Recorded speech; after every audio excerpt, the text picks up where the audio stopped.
আসসালামু আলাইকুম। কেমন আছেন আপনারা সবাই? আশা করছি আল্লাহর অশেষ রহমতে আপনারা সবাই ভালোই আছেন। আলহামদুলিল্লাহ, আল্লাহ তাআলা আমাদেরকে ভালো রেখেছে। তো প্রতিবারের মতো চলে এসেছে আপনাদের মাঝে আরেকটা নতুন দিনের নতুন ভিডিও নিয়ে। এই তো সকালবেলা নাস্তা বানাচ্ছিলাম, ওখান থেকে ভিডিওটা শুরু করলাম। আর আজকে সকালের নাস্তার জন্য তেলের পিঠা বানালাম। আমাদের এলাকায় তেলের পিঠা বলে, কার এলাকায় কী বলে জানি না। আবার অনেকে এগুলাকে পোয়া পিঠা বলে। আর তেলের পিঠা আমার কাছে বেশি একটা ভালো লাগে না। আর আজকের নাস্তা বানিয়েছি শুধু আমার ছেলের পছন্দের, তার বাবার পছন্দে, তারা পছন্দ করে। যাই হোক, এই তো আমি তেলের পিঠাগুলোকে বানিয়ে নিচ্ছি। আর আজকের পিঠাগুলো বেশি একটা ভালো হয় না, ফুলকো ফুলকো হয় না। অন্য আরেকদিন বানিয়েছিলাম, তখনকার পিঠাগুলো খুব সুন্দর হয়েছিল। যাই হোক, এক এক সময় এক এক রকম হয়, তারপরও খারাপ হয় নাই। আর আমি মিষ্টি জাতীয় খাবার খুবই কম খাই। আর আমার কাছে মিষ্টি জাতীয় খাবার একদমই ভালো লাগে না। মিষ্টি জাতীয় খাবার পছন্দ করে আমার ছোট ছেলে, তার বাবা। তাই যেহেতু তারা পছন্দ করে, তাই মাঝে মধ্যে মিষ্টি জাতীয় খাবার বাসায় বানানোর চেষ্টা করি। আর ভিডিওর শুরুতে আমার সব আপুদের রিকোয়েস্ট করে নিচ্ছে, যারা আমার ভিডিওটি দেখছেন প্লিজ আমার ভিডিওতে একটা লাইক দিয়ে ভিডিওটি কন্টিনিউ করুন, কারণ আপনাদের একটা লাইক আমার ভিডিওটি অনেকের কাছে পৌঁছে দেবে। আর আপনাদের একটা লাইকে অন্য আরেক দিনের ভিডিও বানানোর উৎসাহ জাগিয়ে দেয়। আর আমার কথার মধ্যে কোনো ভুল ত্রুটি হলে ক্ষমা করে দেবেন। আর আমার ভিডিওর কোনো অংশ যদি ভালো লেগে থাকে প্লিজ আমার চ্যানেলটি সাবস্ক্রাইব করে আমার পাশে থাকবেন। সাথে থাকা বেল বাটনটি ক্লিক করে অল অপশনটি সিলেক্ট করে রাখবেন। যখন কোনো নতুন ভিডিও আপলোড করব সাথে সাথে নোটিফিকেশন পেয়ে যাবেন, তখন সময় সুযোগ করে আমার ভিডিওটি দেখে নিতে পারবেন। আর যারা অলরেডি কাজটি করে নিয়েছেন সবাইকে অসংখ্য ধন্যবাদ। যাই হোক, এই তো আমি অফ ক্যামেরায় নাস্তা খেয়ে নিয়েছি, আমার ছেলেকে খাইয়েছি, ওর বাবা খেয়েছে। আর এখন এই তো আমি সংসারের কাজে লেগে পড়েছি। আর আমাদের মেয়েদের দৈনন্দিন জীবনের কাজই হলো প্রতিদিন সংসারটাকে পরিষ্কার পরিপাটি করে রাখা। আর ফ্রিজটার কথা কি বলবো, ফ্রিজ প্রতিদিন মোছার পর অনেক দাগ ময়লা জমে যায়। আর আমার ছেলে সারাদিনে ফ্রিজ খোলে, ফ্রিজের ভিতর খাবার রাখলে কোনো কথাই নেই। হ্যাঁ, কতক্ষণ পর পর ফ্রিজটা খুলবো আর আমি হাতের চাপ পড়বো, ময়লা পড়বো, কী করব। ছোট বাচ্চা কাচ্চা থাকলে এরকমই করে। তাই আমি সব সময় যতক্ষণ পারি অফ ক্যামেরায় আমি ফ্রিজটাকে মুছি। আর যখন ভালো লাগে তখন ক্যামেরাটা অন করে ফ্রিজটা পরিষ্কার করে সংসারের অন্যান্য কাজ করে। যাই হোক, এই তো ফ্রিজটাকে মুছে পরিষ্কার করে নিয়েছি। আর এখন এই তো বেসিনটাকে এখন ঘষে মেজে পরিষ্কার করে নিচ্ছি। আর আমি সহজে বেসিন পরিষ্কার করি না, আর যখন পরিষ্কার করি তখন ভালোভাবে ঘষে মেজে পরিষ্কার করে নিই। আর কোনো কিছু অপরিষ্কার থাকলে আমার কাছে ভালো লাগে না। যাই হোক, এই তো আমার বেসিনটা পরিষ্কার করা হয়ে গিয়েছে। আর আমরা মেয়েরা একটা সংসারকে পরিষ্কার পরিপাটি করে রাখার চেষ্টা করি। আর একটা সংসারকে কত ভালোবাসা দিয়ে যে সংসারটাকে আমরা মেয়েরা সাজাই তা আমরা মেয়েরাই জানি। আর আমরা মেয়েরা একটা সংসারকে কত যত্ন করে ভালোবাসা দিয়ে আগলে রাখার চেষ্টা করি। যাই হোক, এই তো আমি বাজার থেকে দুধ নিয়ে এসেছে। আর আমি এখন দুধগুলোকে এক এক করে বোতলের ভিতর ভরে নিচ্ছি। আর আমার ফ্রিজে একদমই জায়গা নেই, সেজন্য 5 কেজি দুধ নিয়ে এসেছে। আর আমি দুধগুলোকে এখন ফ্রিজের সাইড পকেটে রেখে দিচ্ছি, যেহেতু ভিতরে জায়গা নেই, কী করব। আর যখন বাজার আনবো তখন আনতেই থাকে, তখন আর সেটা বুঝে না যে ফ্রিজে জায়গা আছে না না আছে, তখন করতে থাকি এরকম করে। কি করব, রাগারাগি করলেও শোনে না। যাই হোক, এই তো আমি পেঁপে দিয়ে মুরগির মাংস রান্না করে নিচ্ছি। আর এখন মশলা কষিয়ে এরপর পেঁপেগুলো দিয়ে কষিয়ে নিচ্ছি। যেহেতু ব্রয়লার মুরগি রান্না করব, তাই আগে ব্রয়লার মুরগিগুলোকে অফ ক্যামেরায় ভাজি করে নিয়েছি।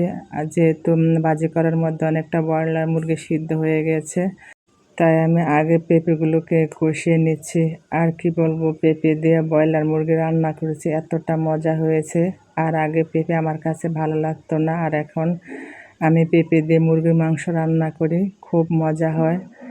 আর পেঁপে হলো একটা স্বাস্থ্যকর সবজি। আর এই পেঁপে আমরা খেতে চাই না, কিন্তু পেঁপে দিয়ে যে মুরগির মাংস রান্না করলে এত মজা হয়, আমার কাছে খুবই মজা লাগে। যাই হোক, এই তো পাশের চুলায় এখন আমি মশলা কষিয়ে নিচ্ছি। আর আজকে আমি ভুনা খিচুড়ি রান্না করব। আর এই তো এখন পোলাওর চাল আর ডাল দিয়ে এখন আমি মশলার মধ্যে কতক্ষণ কষিয়ে নিব। আর এটা হলো আমার শুক্রবারের সকালের ভিডিও। আর আমি যেহেতু একদিন পর পর ভিডিও আপলোড করি, তাই আমি 2 দিনের ভিডিও একসাথে করে নিই। আর আমি সকালের নাস্তার জন্য ভুনা খিচুড়ি রান্না করেছি। আর এই যে মুরগির মাংসের তরকারিটা দিয়ে সকালে দুপুরে রাতের হয়ে গেছে। আর আমার ভিডিওটি ভালো লাগলে লাইক করবেন, কমেন্ট করবেন, শেয়ার করবেন। আপনাদের ভালো কমেন্টে কাজ করার প্রতি আগ্রহ বাড়িয়ে দেয়। আর অনেক আপুরা আছেন আমার ভিডিওটি দেখেন, প্লিজ অনুরোধ রইল ছোট্ট করে আমার ভিডিওতে একটা লাইক দিয়ে দিবেন। আর আমি ভিডিওতে ভয়েস দেওয়ার সময় আশেপাশ থেকে অনেক আওয়াজ আছে, সবাই ক্ষমা সুন্দর দৃষ্টিতে দেখবেন। যাই হোক, এই তো আমার পোলাওর চালটা কষানো হয়ে গিয়েছে আর এখন এর মধ্যে ঝোল দিয়ে দিয়েছি। আর এই তো আমার ভুনা খিচুড়ি হয়ে গিয়েছে। আর ক্যামেরার মধ্যে বেশি একটা সুন্দর দেখা যাচ্ছে না, বাস্তবে খুবই সুন্দর দেখা যাচ্ছে। আর ভুনা খিচুড়িটা খুবই মজা হয়েছে। আর এ পাশে আমার তরকারিটার মধ্যে ঝোল দিয়ে দিয়েছি। আর কতক্ষণ পরে এটাকে আমি নামিয়ে নেব। বেশিরভাগ ক্ষেত্রে আমরা নারীরা কিন্তু ত্যাগ করে নিজের কিছু ভালো লাগা থাকে, নিজেদের কিছু একান্ত অনুভব থাকে, যেগুলো আমরা সংসারের পিছনে নীরবে দিয়ে সংসারটাকে গুছিয়ে নেই। তো এই বিষয়গুলো আমরা নারীরাই বুঝি, যে কতটা ভালো লাগা, কতটা ভালোবাসা থেকে আমরা সংসারটা করি আর সংসারটাকে গুছিয়ে রাখি শত কষ্ট ব্যস্ততার মাঝে। যাই হোক, তো রান্না বান্না শেষ হয়ে গিয়েছে। আর এই তো সন্ধ্যার পরে আমার ছেলে তার বাবার সাথে বাইরে গিয়ে আবার এই তো কিছু খাবার নিয়ে এসেছে। ওই যে বললাম, যতবার বাহিরে যাবে ততবার এই বাপ ছেলে তো কিছু না কিছু বাসায় নিয়ে আসবে। আর এই তো আমার ছেলে তার পছন্দ মতন খাবার নিয়ে এসেছে। আমার ছেলে খুব এটা পছন্দ করে। আর এই তো বিস্কিট নিয়ে এসেছে। এর আগে কিন্তু অনেক বিস্কুট নিয়ে এসেছে, এগুলো আমি গুছিয়ে নিয়েছি। আবার এই তো ছেলেকে নিয়ে বাইরে গিয়ে এখন কিছু বাটার বন, ড্রাই কেক, তারপর হলো আবার কেক নিয়ে এসেছে। এর আগে কিন্তু এই কেক নিয়ে এসেছিলো, সেটাও খাওয়া হয়ে গিয়েছে। আবার এখন কেক নিয়ে এসেছে। আর আমার কাছে কোনো কিছু লিমিটের বাইরে ভালো লাগে না, সব কিছু যদি হিসাব করে চলে তাহলে ভালো লাগে। আর আমি যত কিছুই বলি না কেন, কোনো কথাই আমার শুনবে না। হ্যাঁ, মন মতন হ্যাঁ সব কিছু করে। যাই হোক, এই তো আমার ছেলে মজা করে তার খাবারটা খেয়ে নিচ্ছে। আর আমার ছেলে মিষ্টি জাতীয় খাবার খুবই পছন্দ করে। সবাই আমার ছেলের জন্য দোয়া করবেন আর মাশাআল্লাহ বলবেন। আর আমিও সবার জন্য দোয়া করি, আল্লাহ পাক যাতে সবাইকে ভালো রাখে, সুস্থ রাখে, নিরাপদে রাখে।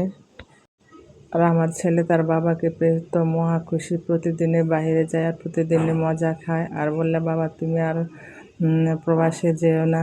আর প্রত্যেকটা ছেলে মেয়ে তার বাবাকে খুব পছন্দ করে। আর বাবা মা হলো সবার কাছে প্রিয়, তাই সবার বাবা মাকে আল্লাহ তাআলা ভালো রাখুক, সুস্থ রাখুক, নিরাপদে রাখুক।